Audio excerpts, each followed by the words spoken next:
There are two entities which sometimes are used interchangeably. One is laryngopharyngeal reflux and one is GERD or gastroesophageal reflux.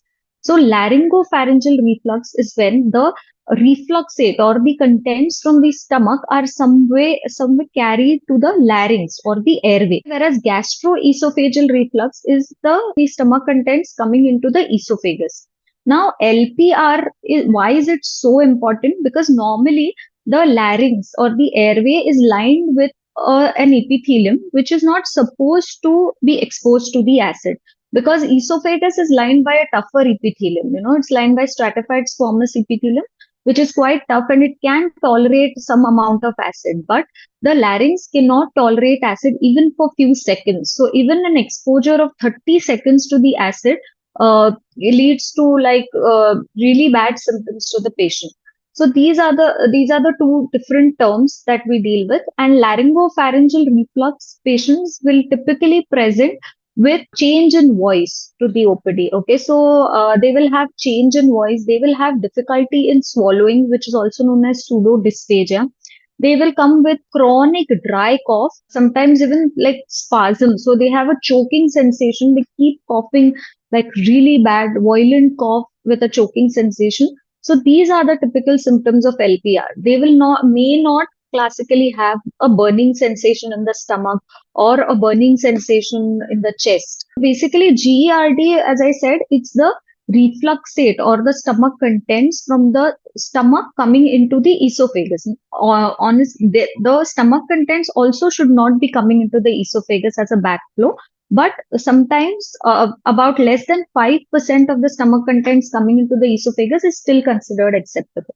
Whereas in the LPR, what happens is the stomach contents are, kind of going from the stomach on into the esophagus, pharynx, and then coming onto the larynx. So it's a little more severe condition and has more symptoms that we need to deal.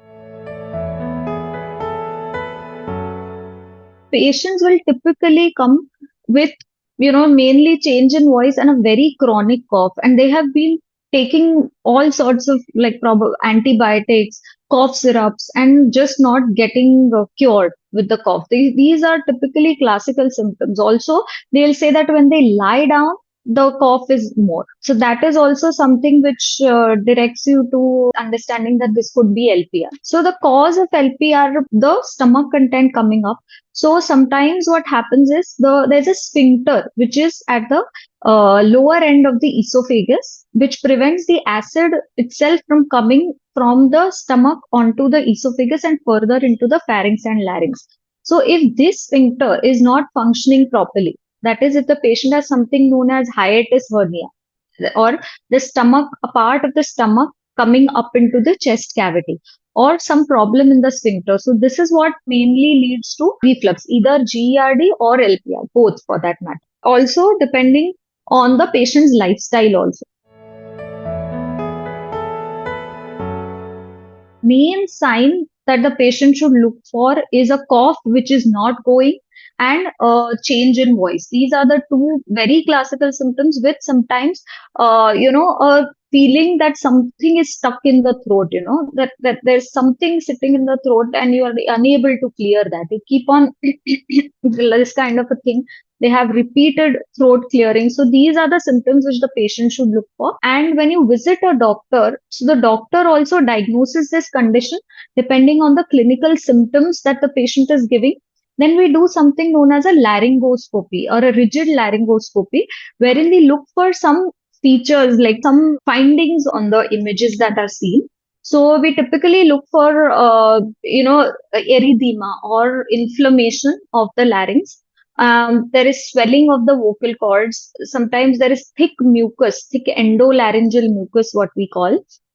And the posterior part of the larynx also sometimes shows thickening.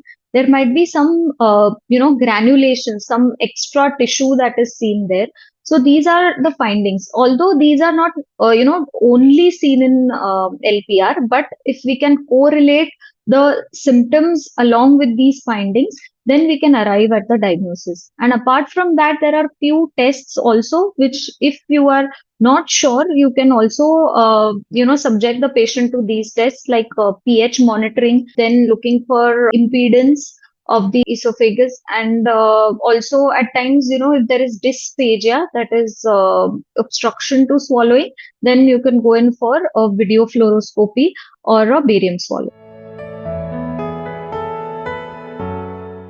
The complications are mainly because, as I said, the larynx has a very delicate epithelium. So, continuous exposure to this acid can cause a damage to the lining of the vocal cord. Someone for whom voice is really important, especially like singers or teachers or someone who really uses their voice more often, for them, this can lead to even long lasting voice changes, and then they require a long term therapy, voice rest, everything, sometimes coupled with few doses of steroids, antihistamines, anti-inflammatory to deal with the situation. Apart from that, if the reflux rate is a lot, then it can trigger severe spasm and can even cause aspiration problems, which can further lead to pneumonia and serious conditions. But essentially, it's a chronic thing, and the chronicity is what affects the quality of life rather than an acute event causing complication. The treatment mainly is first directed at lifestyle changes. Okay, so the first and foremost thing is ask the patient to avoid spicy, oily food, especially during the night time when the patient is going to sleep a couple of hours after food.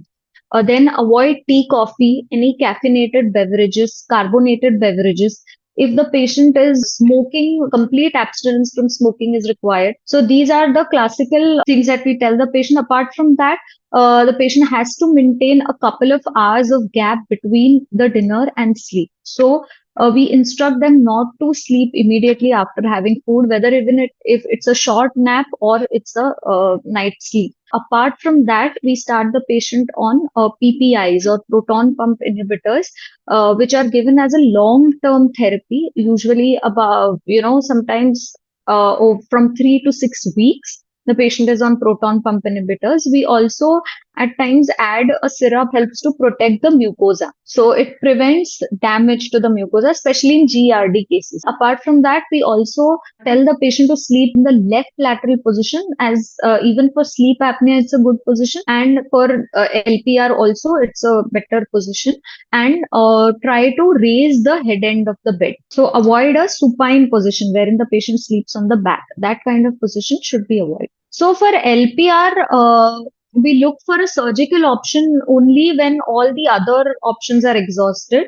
And the surgery is mainly if there is a pre-existing condition that is causing the reflux. Okay, so if it's not only due to lifestyle issues, but it is due to some condition which I mentioned earlier, like hiatus hernia, or it is due to the sphincter not functioning well, then we do surgeries, sometimes fundoplication or repair of the hiatus hernia. These are the surgeries which are done, but they are never the first line of treatment. It's always when a medical therapy and lifestyle changes have failed to give a result and the patient is continuously suffering from reflux, only then we consider these surgeries.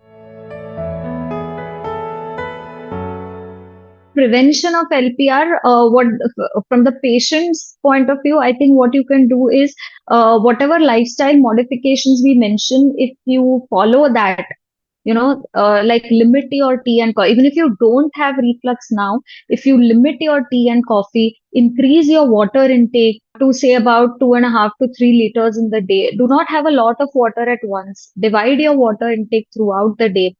And avoid, sugary, carbonated beverages. If all this is followed, even without, already suffering from reflux, it's going to help you long term to prevent reflux.